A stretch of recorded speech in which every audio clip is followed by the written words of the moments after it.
Hi అండి.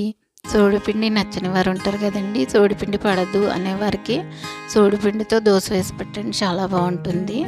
ఇలాగ మన దోసల పిండిలో ఒక గరిటె సోడిపిండి కలుపుకొని ఇందులో కొంచెం వాటర్, సాల్ట్ వేసి బాగా కలిపేసుకోవాలండి.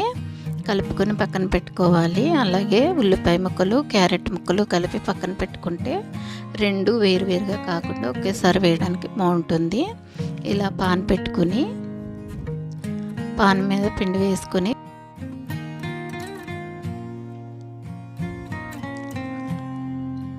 ఇలా దోస వేసేసుకోవాలండి. వేసుకొని దోస మీద ఉల్లిపాయలు, క్యారెట్ వేసుకోవచ్చు. ఇందులోనే జీలకర్ర కూడా వేసుకోవచ్చు.